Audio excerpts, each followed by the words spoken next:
Hello, welcome to our Facebook Live presentation, Navigating the Challenges of Caregiving, Sharing Personal Experiences. I'm Kurt Miller, Director of Public Relations for Brook Lane. Today's program is the third in the 5-program series sponsored by Brook Lane and Potomac Case Management Services. This is in recognition of November being National Family Caregiver Month. Thanks for joining us. For more information on our upcoming programs, please visit brooklane.org. You will also find recordings of these Facebook programs on Brook Lane's YouTube channel. These will be posted shortly after the program. You will also find other videos there that can be used as a resource library. So please, if you have an opportunity, check out the YouTube channel. If you have any questions during the program today, please send in your question via the comment area on the Facebook, and I will relay those questions to our speakers. The title of today's program is Navigating the Challenges of Caregiving, Sharing Personal Experiences. It's a panel discussion that is moderated by Dawn Johns, the Executive Director of Potomac Case Management. She has provided leadership to that organization since 2008. And during her tenure, Potomac Case Management Services has grown from starting in Washington County to include Allegheny, Carroll, and Frederick counties. Dawn has a medical background in oncology, geriatrics, and end-of-life care. Her experience of caring for individuals with illnesses formulated her passion of supporting the caregivers. Dawn views caregiving both as a tremendous challenge and a reward, whereby if we create environments that support caregivers, it can tip the scales to move experiences to more memorable rewards. Dawn, welcome, and thank you for moderating today's program.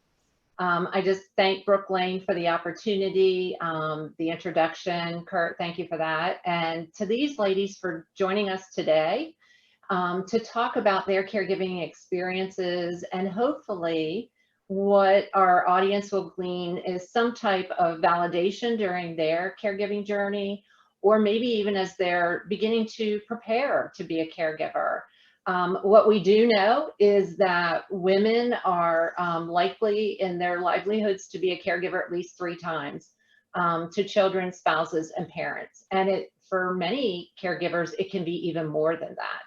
You know, it could include siblings, it could include blended families, you know, where now you have more than one set of parents and things like that. So these gals, I don't want to take away from their time today. They're going to share some of that. And we're going to start out just with a brief bio from each one of our panelists. Sue, I'm going to ask you to go first and just tell us briefly about your caregiving experience. Thank you, Dawn. My name is Sue Graf. I am a nurse. Started out with an AA degree in nursing and then got a BSN. I've actually been a nurse for 43 years, and truly that complicates when you are a caregiver. My caregiving experience actually started out in the late 1990s, caring for my twin brother after open heart surgery. He passed away, and 3 years later, my younger brother, who had addictions issues, committed suicide. But leading up to that, I was caregiving not just for him, but for the family as we navigated the problem with addictions. After that, my mother developed multiple health issues, and I was her caregiver for about 5 years after my younger brother had passed away until she passed on. And then my father, 2 months after that, developed medical issues, and he passed away 3 years later. So it's been a very, very long haul. And one of the things that you had asked us to talk about was when we started associating ourselves with caregiving. And I think really, for me, it started first with my twin brother and his illness. He had always been healthy and then developed some heart issues, and it just kind of spiraled out of control. So it just kind of went from one to the next to the next. And I had to keep redefining my role in all of this. I started out with my twin brother in the nursing role, and the rest of the family looked to me to fulfill that nursing role. Then with my younger brother, it was more of a sister. And I started a little bit of the caregiving with my parents, trying to help to shield them a little bit from some of the things that were going on with that brother. With mom, it became even more complicated because I was a nurse, but I was a daughter, and then I was also the primary caregiver. So that really got complicated, and that continued on after mom passed, because not only was I the daughter, the nurse, and the caregiver, I was the only surviving family member along with my father. So it got very confusing. The toughest part for me in all of this was the expectation of the other family members that I would be the nurse and help navigate the system. And what that did to me was it didn't allow me time to grieve an impending loss. And so it became very difficult at times for me to function well. And with the rapid succession of the illnesses and the deaths, I held too much in. So getting to kind of the top things that I had learned out of all of this for me was that I had to take the help that was offered. If somebody said, I'll bring a meal, I didn't say, oh, no, thanks. I just went to the grocery store. I said, oh, that would be wonderful. Thank you. And we'd put it in the freezer. People said, do you need help cleaning? Well, sure. Absolutely. Come on over and wash the windows and do the laundry. And women, as a rule, don't do that. We tend to be very maternalistic, and we want to do and be all to everyone. And this is not the time to do that. The next thing I realized was you need to use resources. And I very quickly, as I got more into mom's illness and then dad's, I found as many resources as possible that I could tap into. You can use everything from parish nursing at your church to daycare, adult daycares, to Commission on Aging. I started reaching out to anything and everything that I could. And the third thing I took away from all of these years of experiences, it's very hard to balance the caregiver family member role, and sometimes you have to put your role as a family member first, because if you don't take care of yourself, you are absolutely useless to the rest of your family members. Right. So that would be the three big things that I think I learned in my journey in this caregiving role. Wow, that was great. Yes, you hit on many topics that we're going to explore a little bit further. Thank you for that. So you were a caregiver times 4, yeah, just in your immediate birth family. Yeah. Yes. Okay. Yes. Yeah. Cheryl, can we move over to you? Yeah. I'm the executive assistant here at Brook Lane, and I started off when I was 27 years old. My mom was diagnosed with ovarian cancer, and with my brother and sister, having to be the only person that wasn't in college, it was close enough by that I could help assist and love on her and help her through that journey. Right after that, just like Sue, then my dad got sick. My dad is a 3rd-time colon cancer survivor. And right now he's currently going through COVID pneumonia. So trying to navigate that.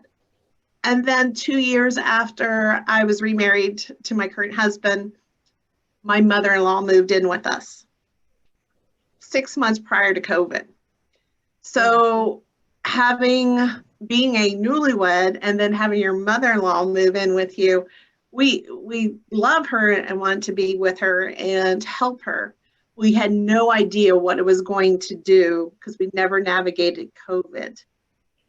That was a journey in caring for an aging mother-in-law. So it took a lot of faith and grace and gratitude and forgiveness on everybody's part to get through the COVID part, much less having to learn what it's like to be the parent of your parents. It's challenging. So yeah, that role reversal. We're going to talk about that in a little bit. Yeah. Okay, Jody, we're going to flip over to you. Well, thank you for having me. I am a registered nurse, graduated in 1983, and I feel like caregiving has been in my blood, and that was the reason I chose nursing. So my background in nursing is gerontology. I'm certified in gerontology, and I started my first job in a nursing facility.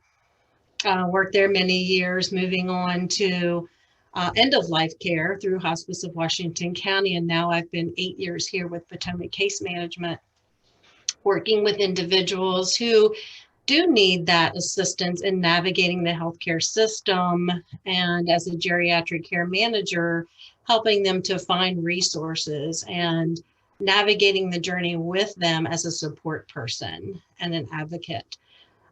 So as a geriatric care manager, there's a lot of interaction with individuals trying to find out family goals and what their true desire is for their loved one and helping them to navigate. So, thank you. Yeah, sure. Well, welcome. So let's just dive right into this. I'm trying to be a good timekeeper. Kurt, I'm going to ask for your backup if we're not staying on, but I have it at 1:13 right now. And so what I really want to, I think that you've all addressed this idea of when did you become a caregiver, and a little bit about this association of, and the transformation that has to happen from a daughter or a sister, or a daughter-in-law, as you've mentioned, into a caregiver. And how do you separate that? And Sue, you brought up something interesting as well. And I know Jody and I both can identify with this, because you are the person with the medical background. There's this automatic assumption that you're it, that you're going to be the person who's going to be the caregiver.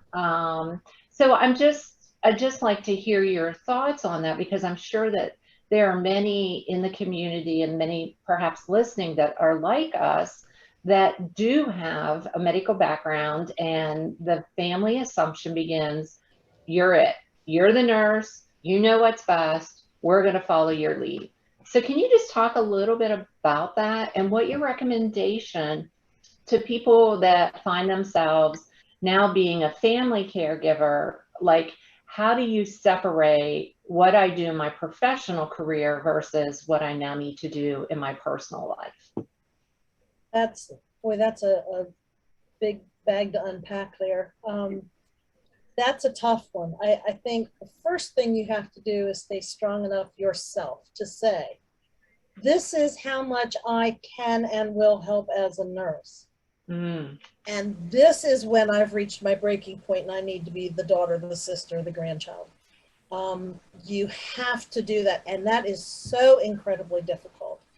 But you have to be able to stand up and say, look, I can help you navigate the system by looking for resources. I can help you by taking notes when the doctors are talking. I still have the notebooks that I kept for each one of my family members, but you want to write things down.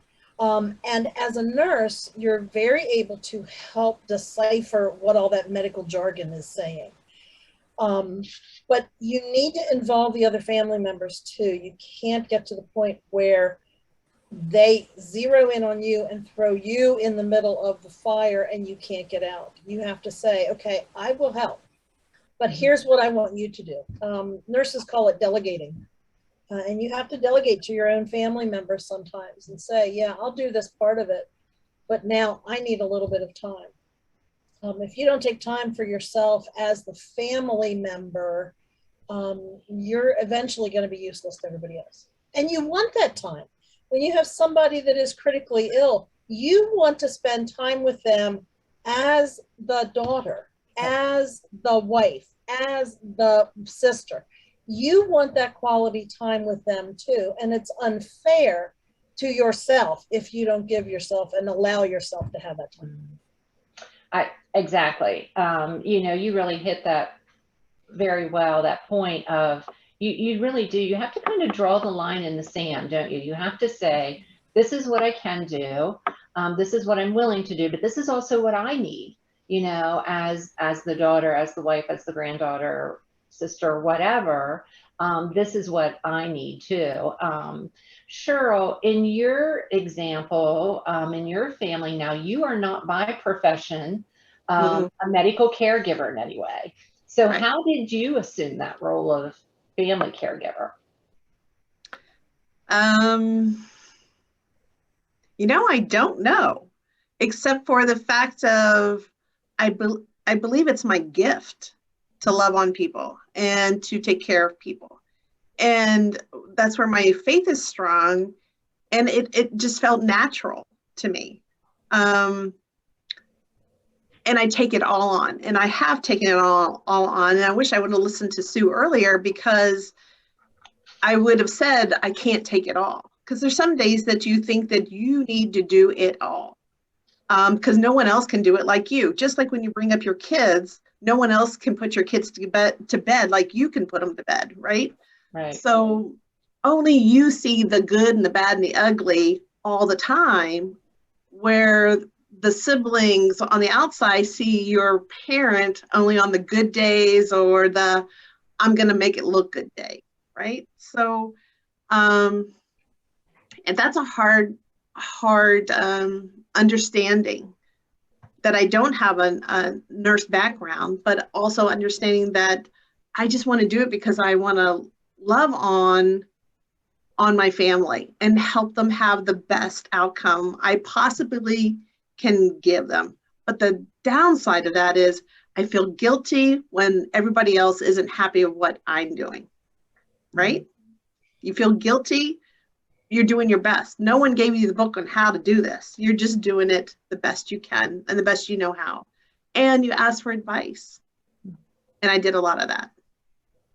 But I will say the one thing I really appreciate about my sister-in-laws is the fact that when I said, or when my husband said, we need to get away for a weekend, and then they would take my mother-in-law for a weekend or something, just so we could have time to regroup and to breathe and to have a conversation between just us.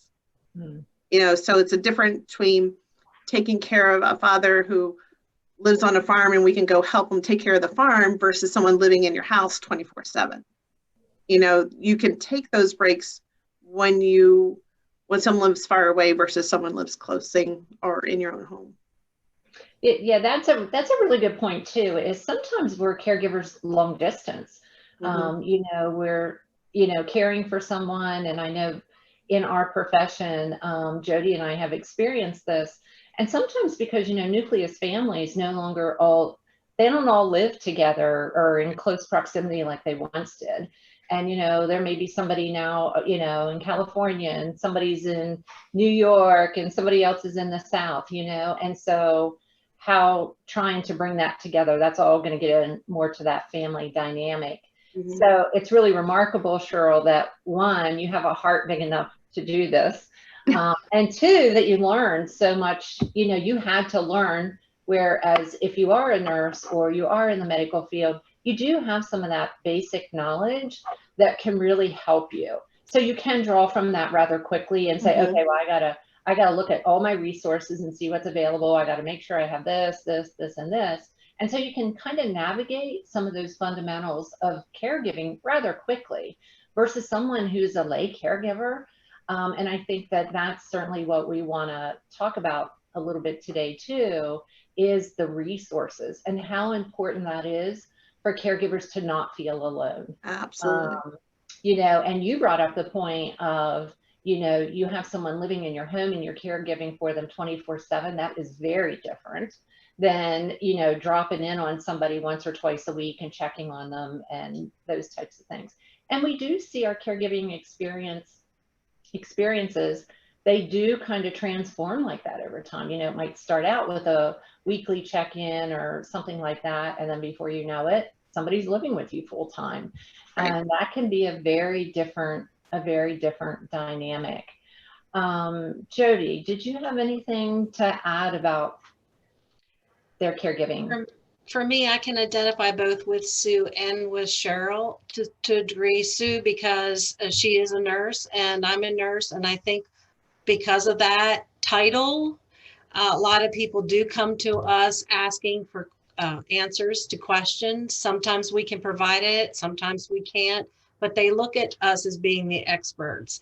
And a lot of what I've done now with my own family, both in the past with grandparents and now with my own mother and father who are aging, is working with my sister. Okay, I know the medical, you don't, but you're more the person who can manage the day-to-day, the financial. So decisions like that are what my parents know to focus with her and myself with, okay, medication management. What did the doctor mean by this?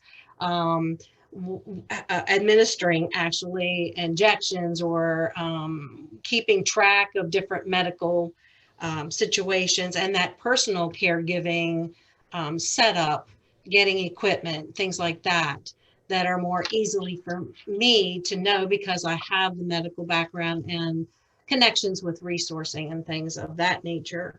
But I also appreciated Cheryl saying that this was ingrained in her or inborn or something natural for her. And I think with some people that is the situation for them, as I believe it has been for me. And in comparing my sister, she's more the task driven kind of thing and does that well. So it's like, okay, the delegating piece, as was mentioned earlier by Cheryl. Okay, so if that's your expertise or that's your niche, then okay, let's help you do that. But that isn't always the case. As we said, the family dynamics or the distance that sometimes occurs between people. And that's where I think I've enjoyed the past 8 years as a geriatric care manager, getting to know people and being their advocate and helping them navigate from a distance, being that person. I'm 3,000 miles away, but here's what I know is happening in my family's home right now. Can you go check it out and see what I really need to do? What is my priority in that situation? Or being the surrogate daughter for somebody who's out of the country for several years and processing, every little detail of their life simply because they are so far away.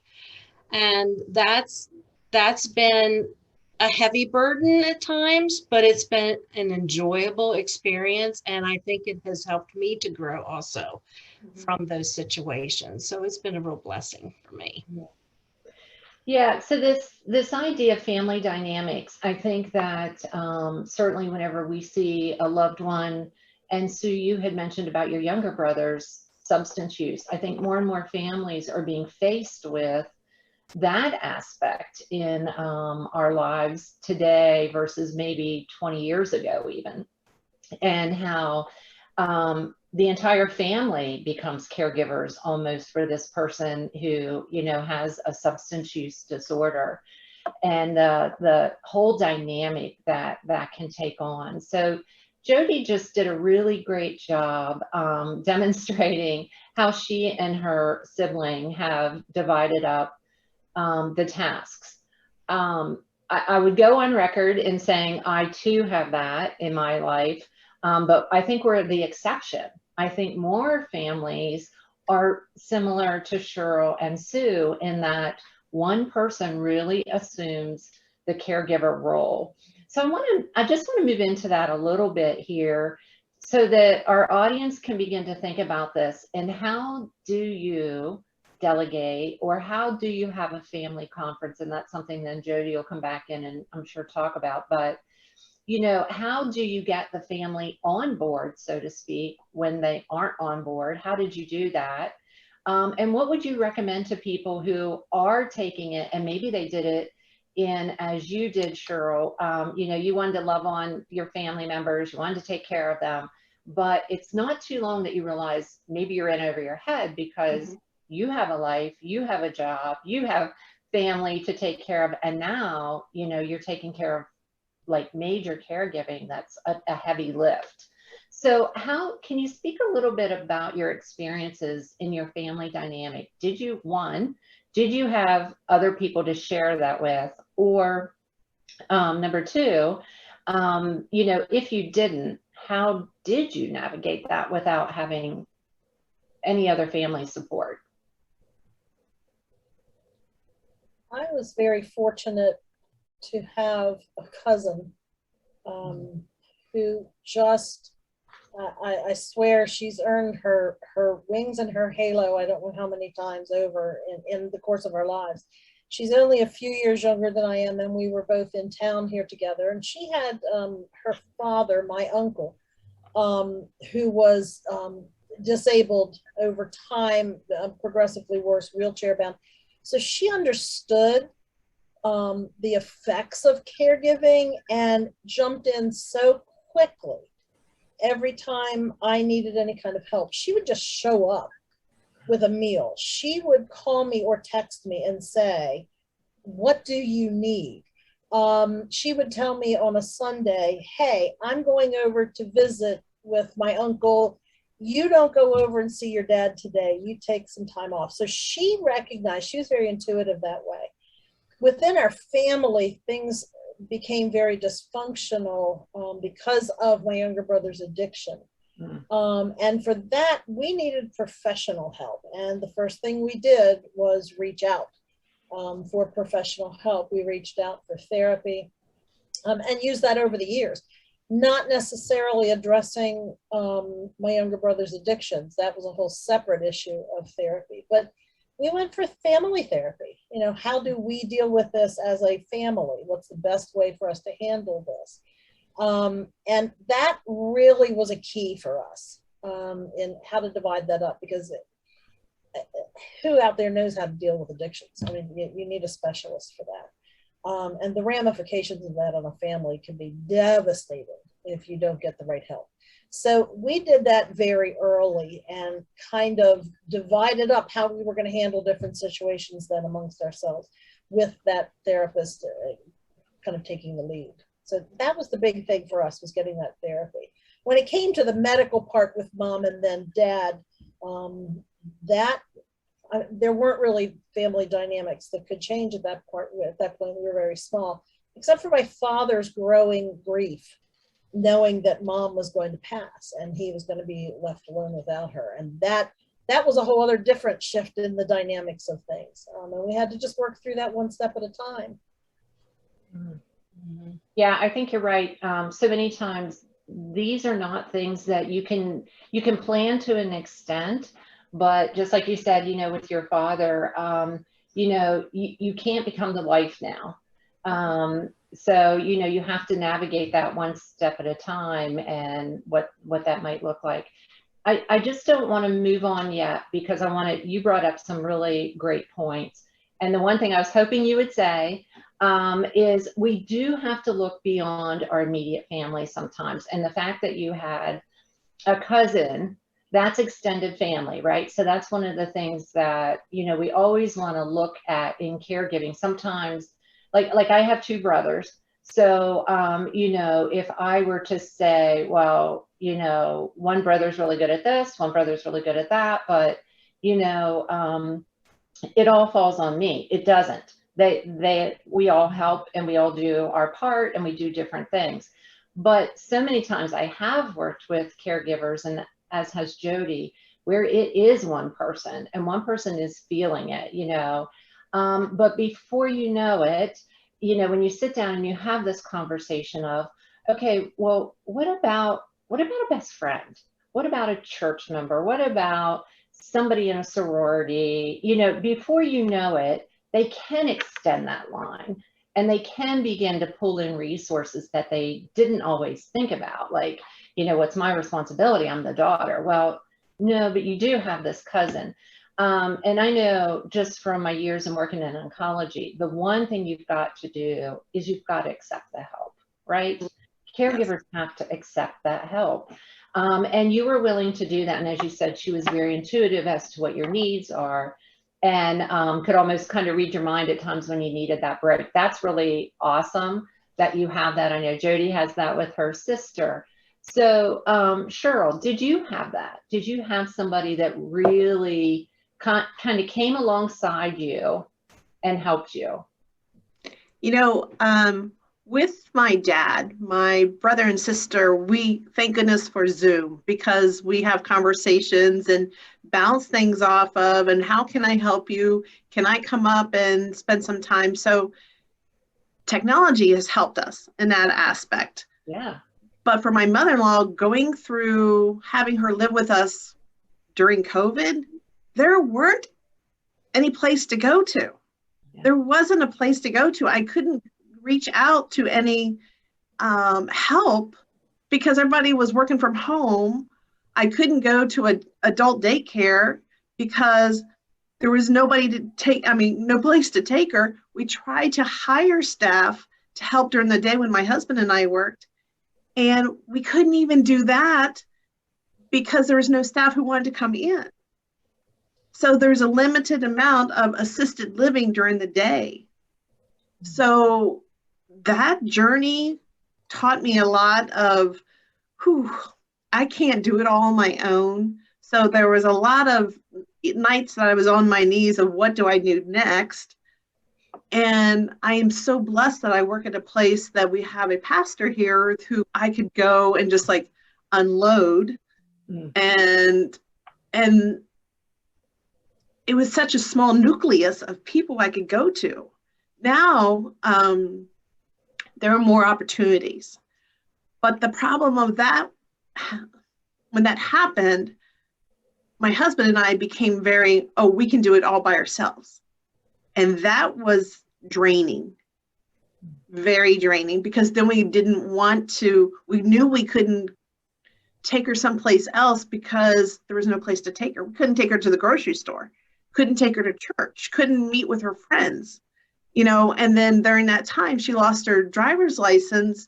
The doctors asked her not to drive anymore. So that freedom now has all come in during the time of COVID.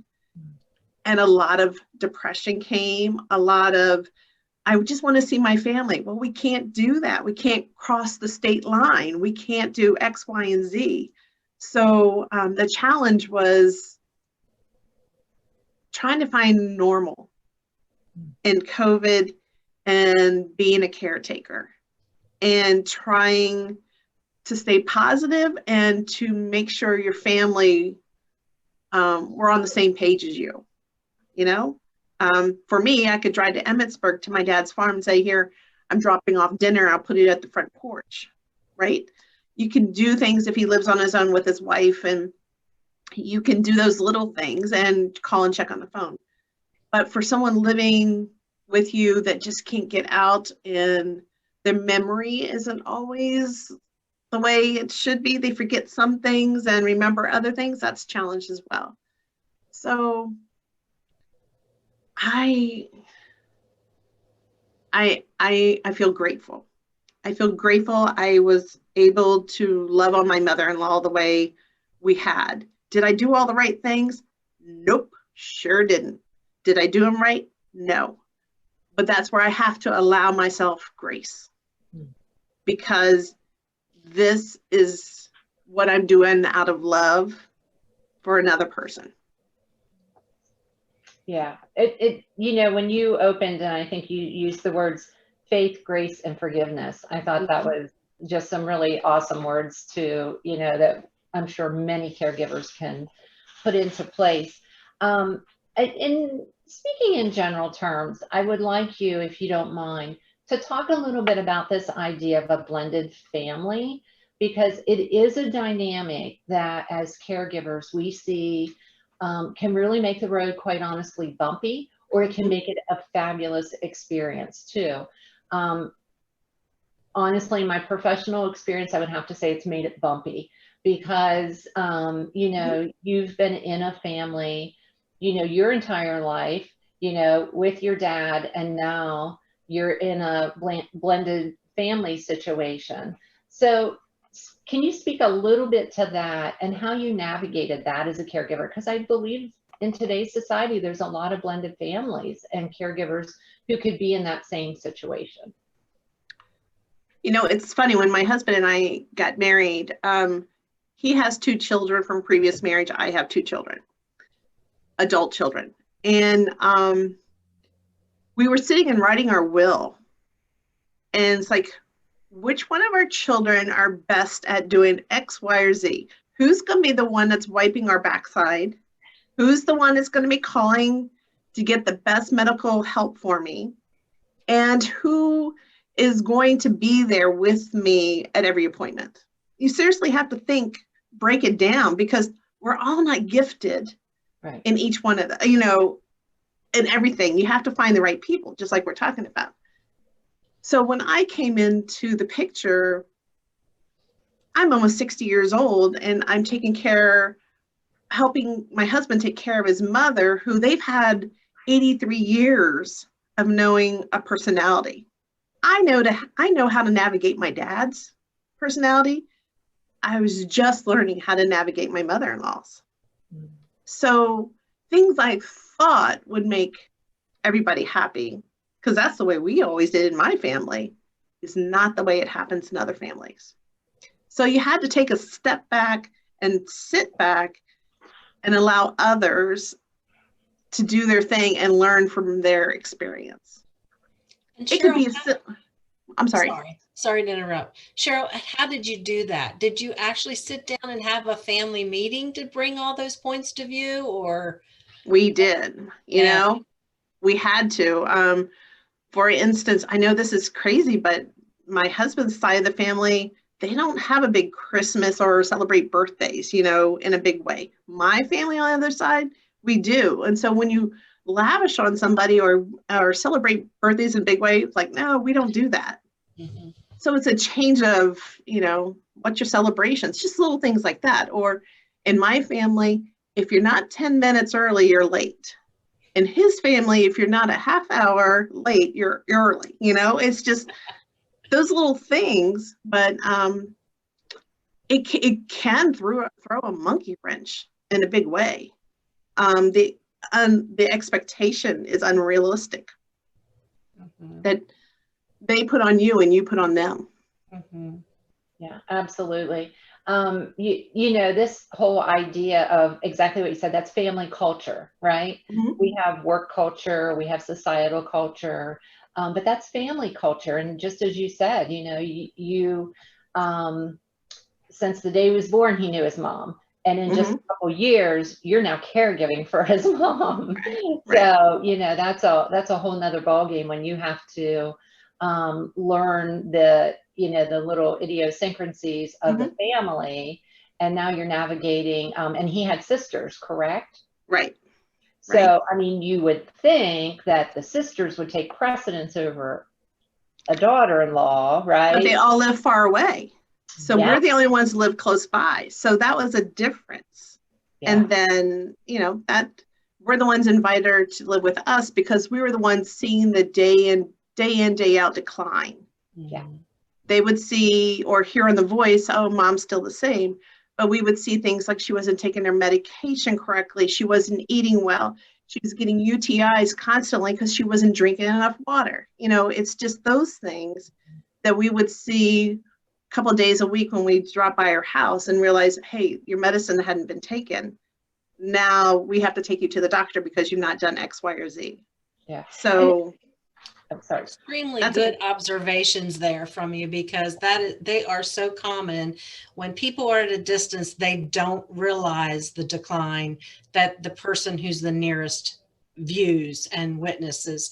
And so, that can change everything. And that's why, again, it's very important to have those family discussions and making sure that your client or the care recipient's goals are at the forefront and that they're a part of that decision making, and saying, this is truly what I want or who I want to do these tasks for me or take on these roles as caregivers.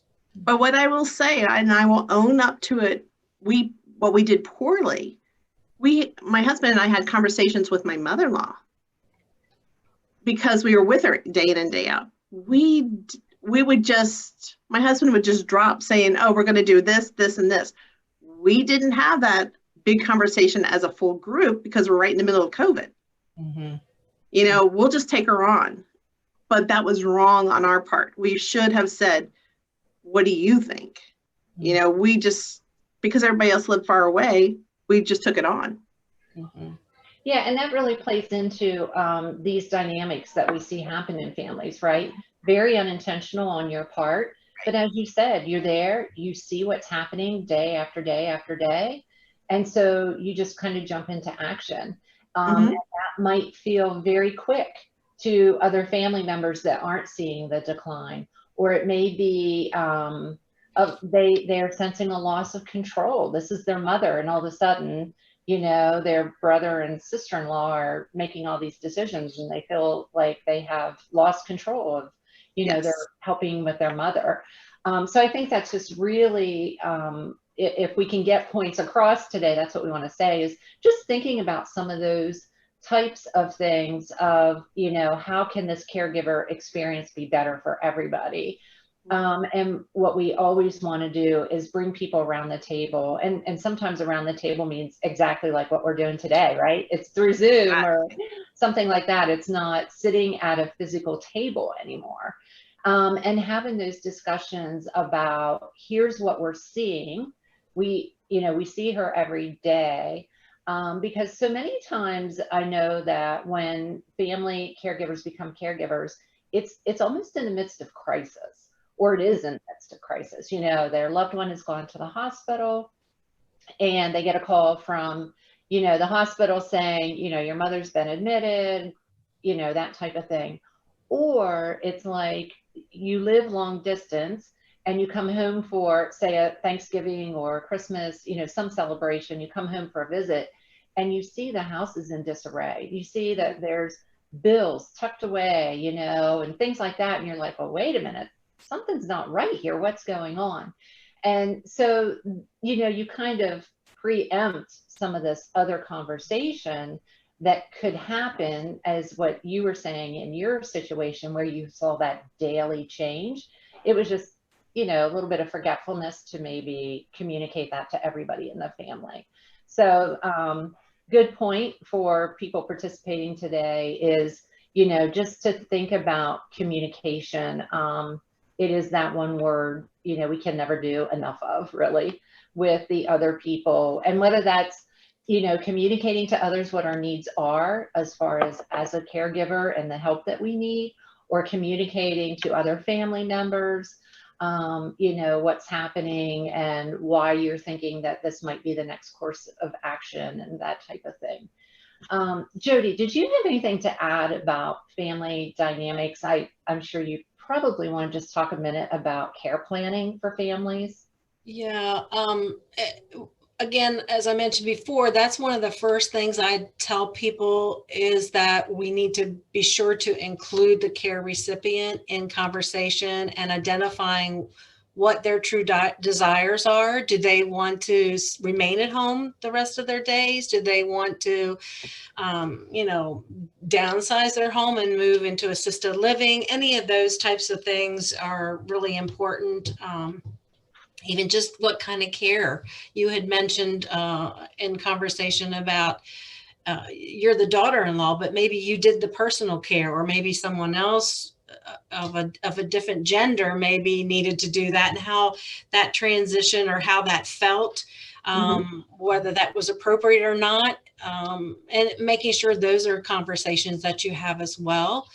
And developing, as Dawn said, making an assessment of what the needs are and a goal, and then developing a plan of interaction or intervention of how you're going to accomplish that. The other thing is prioritizing what's most important, and then what might be a goal for short term and then long term, and identifying those types of things as well.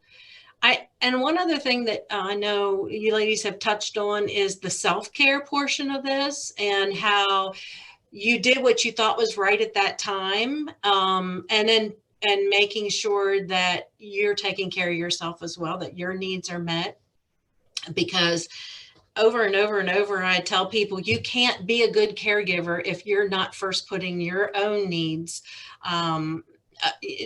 as an important piece of what you're doing, because I have seen too many times where the caregiver's health has declined simply because they've been doing all this and dealing with all these stress factors of caregiving, and respite is what they need. And getting away, I think, Cheryl, you said just a short time to just recap and refresh and relax and be ready for the next mountain to climb. Those are some really big things that I try to have people make themselves aware, and not self-imposing guilt for what they might have done, or, oh, I should have, or, oh, I wish I had done, kind of things. I'm dealing with that quite frequently with my own mother, who was a caregiver around the clock for her mother. And it's been 15 years now since she's done that. And she still has days where she gets, feeling down and saying, oh, I wish I had spent more personal time with my mother rather than doing all the personal caregiving for my mother. Just asking her little things about family history and sitting looking at photos and things like that. And I always have to reassure her to say, but you did your best at what you were doing at that particular time. You knew what had to be done, and you were the one who had to do it. So, with other helpers, such as my sister and myself and her brother. So, and my dad's always been supportive, or did support her through that whole time as well. But it's a hard task being a caregiver when you're doing from meal preparation to personal care provision to doctor's appointments to this equipment need and that equipment need and all of the day-to-day household chores and all of that undertaking which you're doing for somebody. So yeah, I applaud you ladies for what you've done and are doing for others. And then offering support groups, getting involved with other people who are doing just what you are doing or have done, and spreading the word and offering them support, and engaging in support groups, because there are caregiver support groups out there. A lot of the facilities are in relationships with different organizations to provide that facilitation of support. So yeah. So I think, Jody, you brought in a part that Sue also brought in initially, talking about this idea of accepting help. I think it's also a matter of acknowledging when you do need professional help. Yes. And not feeling guilty about that. And you mentioned that. Can you just briefly, Sue, talk a little bit about your experience once your family did get professional help? Because I think that is one of the things that so many times caregivers and families think like, oh no, we can't admit we have a problem here. If we go get a professional, we might not like what they say, Could you just talk a little bit, even though you came from a medical background and professional, I'm sure it's even that perhaps that thought, well, I should be able to deal with this, but we really can't. And when is it the right time to seek professional help? That's a tough question. I think from my perspective, with a nursing background, I almost felt obligated to just, keep calm and carry on. That was the byword for me for a long time. That's the worst possible thing you can do. You need to be very self-aware and very family aware of what the dynamics are, and if people are getting tired, if they're getting cranky, if they're pulling away, if there's arguments, if there's tension, that's the time to stop and say, you know what, we need help. Go to your pastor. That's a great first stop. Talk to your primary care, whether it's physician or nurse practitioner.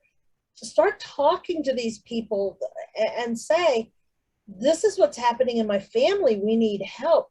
Let these other people give you a little bit of direction. If you're not aware enough of what you need, somebody from the outside will see it. Talk to a good friend and listen to what they say, and don't pass judgment.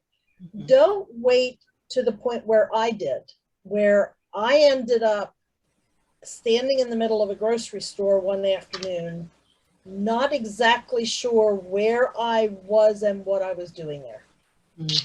You don't wait for that point of exhaustion and tension and everything else. You have to be a little proactive. And I'm not saying you need to be selfish, but in you being proactive, looking at the big picture, taking steps to prevent your own disastrous outcome, you are helping the entire family and you're helping the person you're caring for. And that's really important to remember. I absolutely agree. You know, if you were to talk to my mom right now, she would tell you nobody can take care of her like I could take care of her. But I have a full-time job and family and obligations. And I think so many times what we find ourselves is we do fall into that trap of I have to do it. And then before you know it, the caregiver becomes exhausted. They stop going to their own appointments. They stop taking care of themselves. They aren't eating as well because now they're spending time feeding the other person. And then now they've soiled themselves and now you're taking care of that. And you didn't even eat today. And so the statistics show us that caregivers are twice as likely to either have their own complicated health outcome or death after a long-term caregiving. So I think this idea of seeking professional help is really important. And it doesn't mean you can't do it. It doesn't mean you won't have a say anymore. You know, it's just that now you've just grown your team, right? Your people who can help you. And yes, you need doers. You need people who can help do laundry and, you know, vacuum and do all those things. But you also need people who, as you just said, you know, sit down with your care provider and say, I just can't do this anymore. They're going to have a lot of ideas, you know, and trying to bring everybody back together. Cheryl, what is your thoughts? Did your family ever seek professional help at any point along the way? I definitely did. A weekly, but one of the biggest things I took away from myself is that I became so depressed that I quit being in, I was a deacon. I stepped down from being a deacon at our church. I stepped down from being a Sunday school teacher, stopped taking art lessons. I stopped doing all the things that brought me joy because I couldn't see the forest through the trees. Sure. You know? So if I had to do it over again, I would say, keep doing the Sunday school lessons, keep doing your art classes, keep doing those things, and it will work out. Something will happen, and you have to allow somebody to walk in and help you. If you're too strong and bullheaded to allow that, you have to open those doors for someone else to walk in. You can't keep them shut. Yeah. So take time and give yourself grace and allow yourself to breathe. Because like you said, and we've all said, you're not doing the other person any good unless you're taking care of yourself. Yeah. Well, and just to hear you say that, you know, you light up when you're talking about those things that you were doing. Mm-hmm. You're now stripped the joy of doing those things that you love to do. Mm-hmm. What does that turn your caregiving experience into? Resentment. Oh yeah. Right. Yeah. Right. And if you're now depressed, how do you bring joy to that care recipient? Exactly. So, you know, I think it really speaks to that idea of the extended family help or professional help, is that we have to be open to that. And I think we also have to say thank you. Yeah. Thank you to someone else who's helping you. Thank you to the caregivers. That's why you just need someone to reassure you and said, thank you for helping mom. Thank you for helping dad. Thank you. It's a stress reliever when people show gratitude. Yeah. I see Kurt joined us. Kurt, was there any questions? We had no questions come in from the viewers. Well, that's because these ladies have done a phenomenal job of bringing some really great points about what it's like to be a family caregiver. Don't you think, Kurt? Absolutely. It's been a great experience to hear from all of you. Yeah. So we have IC 157. Would you agree with that, Kurt? Yes, it is. So that gives Cheryl, Sue, and Jody each 1 minute to give their last minute advice, encouragement, whatever to your fellow caregivers out there. For me, it's to show caregivers gratitude. Mm. It will change your world when you show others and other people show you gratitude. Sue. I think I would have to say, don't feel guilty about self-care. Yeah. I had a family friend who also came in and helped me a couple of times a week with mom in particular. And she was so lovely every time she came in. And it really did make a world of difference. I didn't feel guilty getting somebody else to come in and help me regularly with mom, because it gave mom and dad somebody else to speak to instead of my face all the time. Yeah. But don't feel guilty. You are allowed to take time off to renew and refresh so that you can go back in and hold their hand that much closer to your heart. True. That's great. Jody. I would say a couple of things. One is you're not in this alone. And yes, reach out to other people. From personal experience with my grandmother, she was under hospice care, and they had this excellent volunteer opportunity that my mother was able to utilize just for 1 hour a week. The volunteer would come, and she was a delight for my grandmother. It was just like an instant click. And she was known as the sweet treats lady. She would always bring something really wonderfully good to eat to my grandmother, and that was their treat day for that hour. And it was a treat for my mom, because either she would go and do something for herself personally, or she would go and do another task while this lady was there. So yeah, reaching out to others, being thankful, and showing gratitude, and knowing you're not there alone. And then my last thing to leave would be is communication is key, and making sure that everybody's on the page of what the care recipient is wanting out of the caregiving experience. Great tips. And I just want to say this one last thing is that when you're thinking about caregiving, it is a marathon. It's not a sprint. Rarely is it a sprint. And so, when you think about marathon runners, they train and they train and they train and they train. And they don't just go out and run 5Ks and then, half marathons and marathons. So, and the other thing is they prepare well in advance before they actually run. And so I think that's the one thing caregivers maybe neglect to do, is to do that preparation. So learn now. You're not a caregiver right now for someone, start learning now. What resources are in the community and preparing for that so that you'll be ready. Or have those conversations with family, like, hey, what's it going to be like when mom or dad needs help? How do you think we should handle this? I can remember the first time I went into my parents' home and I said, okay, we need to have a conversation today about advanced directives. And they went, what? It was quite the interesting, but everybody in the family is really glad I did that. They're like, what? We're not dying today. And I'm like, nope, that's the perfect point. This is the perfect time to talk about it, right now. So I think that whole idea of preparing and doing the training that needs to be done to run the marathon. So caregiving can be those things, that we all want them to be in the end.